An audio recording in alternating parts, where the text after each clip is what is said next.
दोस्तों नमस्कार, मैं हूं रोहित कौशिक और आप देख रहे हैं रोहित संवाद। दोस्तों, वक्फ के मुद्दे पर आज यानी गुरुवार को सुप्रीम कोर्ट ने यह साफ कर दिया कि वह इस कानून पर रोक लगाने नहीं जा रही है, लेकिन इस कानून में जो प्रावधान संविधान की मूल भावना के खिलाफ हैं, उन पर विचार करना होगा, उन्हें दोबारा देखना होगा।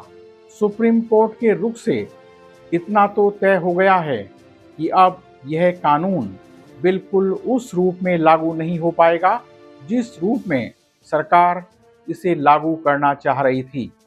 विपक्ष को भी सुप्रीम कोर्ट के इस रुख के कारण कुछ राहत मिली है, क्योंकि उसने जिन कारणों से इस पर आपत्ति की थी, उन कारणों पर कोर्ट का दृष्टिकोण सकारात्मक रहा। दोस्तों, आज यानी बृहस्पतिवार को सुप्रीम कोर्ट ने वक्फ संशोधन अधिनियम 2025 के खिलाफ दाखिल याचिकाओं पर सुनवाई करते हुए अंतरिम आदेश जारी कर दिया। इस आदेश के तहत अब सरकार कानून के कुछ हिस्सों को लागू नहीं कर पाएगी। केंद्र सरकार की ओर से सॉलिसिटर जनरल तुषार मेहता ने सुप्रीम कोर्ट से अनुरोध किया था कि उन्हें कुछ दस्तावेजों के साथ प्रारंभिक जवाब दाखिल करने के लिए 1 हफ्ते का समय दिया जाए। इसके बाद कोर्ट ने सरकार को 7 दिनों के भीतर जवाब दाखिल करने का निर्देश दिया। इस मामले पर अब अगली सुनवाई 5 मई को होगी।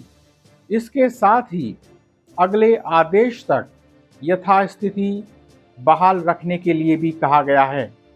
सुप्रीम कोर्ट ने कहा कि याचिकाकर्ता पक्ष की तरफ से सिर्फ 5 याचिकाएं ही हों, सबको सुनना संभव नहीं है। तब तक वक्फ बोर्ड में कोई बहाली नहीं होगी। सुप्रीम कोर्ट ने यह भी कहा कि जो भी संपत्तियां न्यायालय द्वारा वक्फ घोषित की गई हैं, उन्हें गैर वक्फ नहीं माना जाएगा, चाहे वे वक्फ बाय यूजर से ही की गई हो या नहीं। AIMIA के नेता Asaduddin Owaisi, all India Muslim personal law board, Jamiat Ulema Hind, Dravida Munnetra Kazhagam, Congress सांसद इमरान प्रतापगढ़ी और मोहम्मद जावेद की याचिकाओं सहित 72 याचिकाएं इस अधिनियम की वैधता को चुनौती देने के लिए दायर की गई थी। याचिकाकर्ताओं का मानना है कि यह कानून संविधान के अनुच्छेद 14, अनुच्छेद 15, अनुच्छेद 25, अनुच्छेद 26 और 301 का उल्लंघन करता है। विपक्ष का मानना है कि यह कानून असंवैधानिक और भेदभावपूर्ण है। दोस्तों, सुप्रीम कोर्ट ने बहस के दौरान कानून से जुड़े 3 प्रमुख मुद्दों का जिक्र किया। पहला मुद्दा है वक्फ बाय यूजर का। दूसरा मुद्दा है वह प्रावधान जिसमें उन संपत्तियों को वक्फ नहीं माना जाएगा यदि उस पर सरकारी भूमि होने का दावा किया जाता है। तीसरा प्रावधान है वक्फ काउंसिल और वक्फ बोर्ड में गैर मुस्लिम सदस्यों की प्रधानता। बुधवार को सुनवाई के दौरान अभिषेक मनु सिंघवी ने कहा कि देश भर में 8 लाख वक्फ संपत्तियां हैं, जिनमें से आधी यानी 4 लाख से अधिक प्रॉपर्टी वक्फ बाय यूजर के तौर पर रजिस्टर है।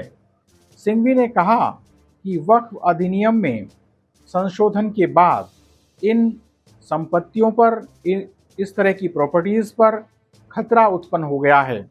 अब सवाल यह है कि यह वक्फ बाय यूज़र क्या है। वक्फ बाय यूज़र एक ऐसी प्रक्रिया है जिसमें कोई प्रॉपर्टी लंबे समय तक इस्लामिक, धार्मिक या परोपकार के उद्देश्य के लिए प्रयुक्त होने के कारण वक्फ मानी जाती है, भले ही उसके पास लिखित दस्तावेज या रजिस्ट्री न हो। इसके अतिरिक्त सुप्रीम कोर्ट ने नए कानून के उस प्रावधान पर भी आपत्ति जताई जिसमें यदि कलेक्टर किसी प्रॉपर्टी को सरकारी जमीन मानता है तो वह वक्फ की प्रॉपर्टी नहीं मानी जाएगी तब तक कि कोर्ट इसका अंतिम निर्णय न दे। सुप्रीम कोर्ट ने कहा कि कलेक्टर की जांच के दौरान प्रॉपर्टी का वक्फ दर्जा खत्म नहीं होना चाहिए। इसके अलावा सुप्रीम कोर्ट ने नए कानून के उस प्रावधान को धार्मिक स्वायत्तता के खिलाफ माना जिसमें वक्फ बोर्ड और केंद्रीय वक्फ काउंसिल में गैर मुस्लिम सदस्यों को शामिल करने का नियम है। कोर्ट ने सरकार से यह सवाल भी पूछा कि क्या आप हिंदू धार्मिक ट्रस्टों में मुस्लिम सदस्यों को शामिल करने की अनुमति देंगे। सवाल यह है कि कानून का विरोध क्यों हो रहा है, इस कानून का इतना विरोध क्यों हुआ और अभी भी इस कानून से मुस्लिम समाज को, मुसलमानों को डर क्यों लग रहा है। दरअसल मुस्लिम संगठनों को यह महसूस हो रहा है कि इस कानून के कारण सरकार की दखलंदाजी बढ़ जाएगी। मुस्लिम समाज के लोगों को डर है कि अब सरकार तय करेगी कि कौन सी संपत्ति वक्फ है और कौन सी वक्फ नहीं है। इस बात को लेकर भी विवाद है कि अब यह तय करने की ताकत किसी वक्फ ट्रिब्यूनल के पास न होकर डिस्ट्रिक्ट कलेक्टर के पास होगी।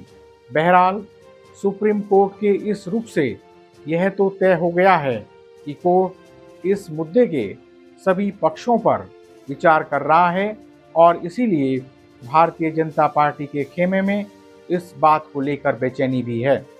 यह सही है कि वक्फ में भी कई स्तरों पर अनियमितताएं हैं, लेकिन इन अनियमितताओं की आड़ लेकर यदि सरकार मनमाने तरीके से इस पर आगे बढ़ने का प्रयास कर रही थी तो अब वह नहीं हो पाएगा। इस बिल के कई प्रावधानों पर अनेक विद्वान पहले से ही सवाल उठाते रहे हैं। आज इतना ही। आपसे विनम्र निवेदन है कि आप हमारे यूट्यूब चैनल रोहित संवाद को सब्सक्राइब करके और हमारे फेसबुक पेज रोहित संवाद को फॉलो करके जन सरोकार की पत्रकारिता को अपना समर्थन दें। बेल आइकन भी दबा दें ताकि जब भी हमारी नई वीडियो अपलोड हो तो आपको उसका नोटिफिकेशन मिल जाए। इस वीडियो को लाइक कर, शेयर कर और इस वीडियो पर कमेंट कर भी आप हमारी आवाज़ को बुलंद कर सकते हैं। बहरहाल आज इतना ही। जल्दी ही मिलेंगे एक नए मुद्दे के साथ। नमस्कार।